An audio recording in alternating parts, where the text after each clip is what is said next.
బైబిల్లో రాక్షసుడు అంటే మనకు వెంటనే గుర్తొచ్చే పేరు గొలియాత్. దాదాపు 9 అడుగుల ఎత్తు ఉన్న ఆ భారీ కాయుణ్ణి చూసి ఇశ్రాయేలు సైన్యమే వణికిపోయింది. కానీ మీరెప్పుడైనా ఆలోచించారా? గొలియాతు కంటే భయంకరమైన వారు, అతని కంటే ఎత్తులో పర్వతాలంతా ఉన్న రాక్షసులు ఒకప్పుడు ఈ భూమి మీద తిరిగేవారని?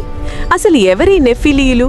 వీరు మనుషులా లేక దేవదూతలకు మానవకాంతలకు పుట్టిన వింత జీవులా? బైబిల్లో దాగి ఉన్న ఈ భయంకరమైన రహస్యమేంటి? నేటి మన ఎపిసోడ్లో చరిత్రలో ఎవ్వరికీ తెలియని జైంట్ సీక్రెట్స్ గురించి మనం పూర్తిగా తెలుసుకోబోతున్నాం. ఈ వింత జీవుల ప్రస్తావన బైబిల్లోని ఆదికాండము 6వ అధ్యాయంలో కనిపిస్తుంది. అప్పట్లో దేవుని కుమారులు భూమి మీద ఉన్న అందమైన స్త్రీలను చూసి వారిని వివాహం చేసుకున్నారు. వారిద్దరికీ పుట్టిన సంతానమే ఈ నెఫిలీయులు. అసలు దేవుని కుమారులు అంటే ఎవరు?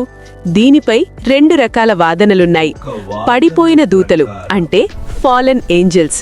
పరలోకం నుండి బహిష్కరించబడిన దూతలు మానవ రూపం దాల్చి స్త్రీలతో సంబంధం పెట్టుకున్నారని, తద్వారా పుట్టినవారే ఈ రాక్షసులని ఒక బలమైన వాదన. షేతు వంశస్థులు.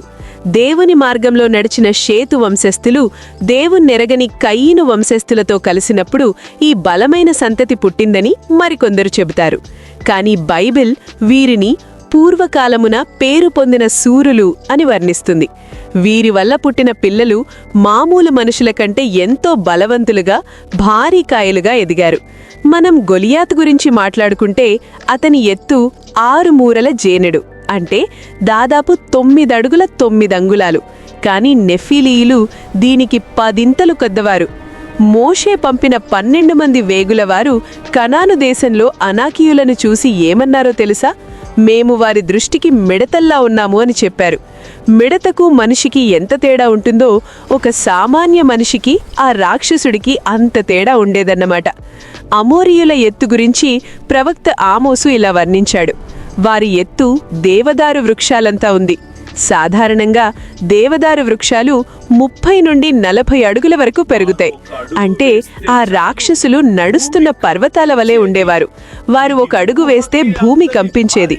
ఈ రాక్షసులు కేవలం ఎత్తు మాత్రమే కాదు, చాలా క్రూరులు. వారి వల్ల భూమి అంతా హింసతో నిండిపోయింది. దేవుని సృష్టిని వారు అపవిత్రం చేశారు.